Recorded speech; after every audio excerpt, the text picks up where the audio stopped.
अस्सलाम वालेकुम दोस्तों, की हाल चाल है। उम्मीद है तुसीं सारे भरा खैर खैरियत नाल होवोगे। अल्लाह ताला सारिਆਂ ਨੂੰ सेहत तंदुरुस्ती अता फरमाए।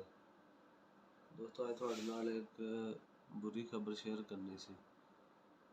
बुरी खबर यह है कि जी साडा एक बहुत ही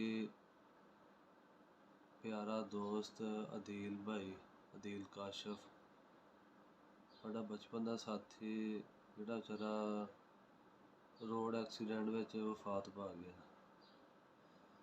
इस्लामाबाद दे कोल ओहदा एक्सीडेंट होया राती, ते ओह जख्मां दी ताब नाल होंदा है। राती 12 बजे ओहदी डैथ हो गई। ते इंतहाई अफसोसनाक खबर है जी। छोटे छोटे ओहदे बच्चे आ, दो ओहदियां बेटियां वा छोटी छोटियां, एक होएगी 5 साल दी बेटी है, एक दी उम्र है ते 2.5-3 साल। तो बहुत ही मिलनसार इंसान था, खुश तबीयत। तो सारे भाइयों थानू सारिਆਂ ਨੂੰ ਇਹੀ दरखास्त है कि अज साडे एक बचपन के साथी अदील काशफ ਲਈ ਉਹਦੇ ਲਈ दुआ लाजमी करनी। अल्लाह ताला भाई ਦੀ मगफरत फरमावे ਤੇ ਉਹਦੇ ਬੱਚਿਆਂ ਨੂੰ, ਉਹਦੇ ਵਾਲदैन ਨੂੰ ਸਬਰ ਜਮੀਲ अता फरमावे।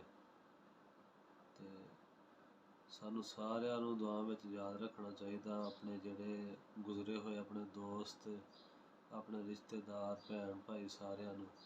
तो लिहाजा सारे दोस्त सारे लिए दुआ किया करो। दोस्तों, असीं जनाजा पढ़न वास्ते, अदील भाई का जनाजा पढ़न वास्ते कब्रिस्तान आ गए। साडे नाल ज़िया भाई आ।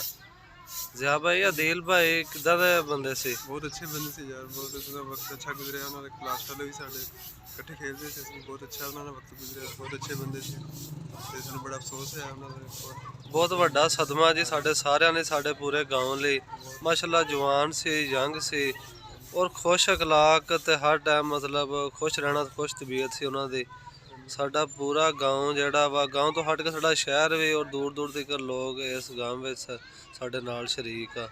तो सारे भाई अदील भाई लिए जरूर दुआ करना वा, तो एक दूसरे को दुआ में याद रखा करो दोस्तों, मेहरबानी। दोस्तों, साडा जनाजा गा वा जी, लोग आने शुरू हो गए हैं। तो बाकी थानू असीं दिखावांगे वीडियो मुकम्मल, तो साडे नाल जुड़े रहियो।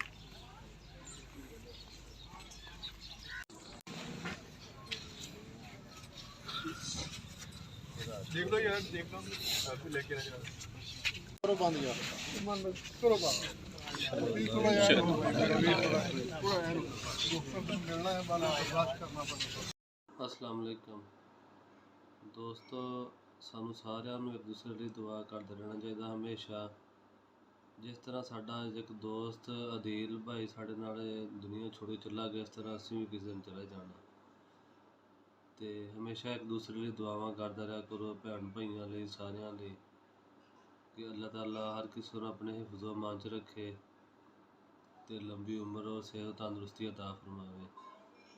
तो मेरी थानू गुजारिश है कि अदील भाई लिए, उसकी मगफरत लिए तुसीं सारे दोस्तां ने लाजमी दुआ करनी है जरूर।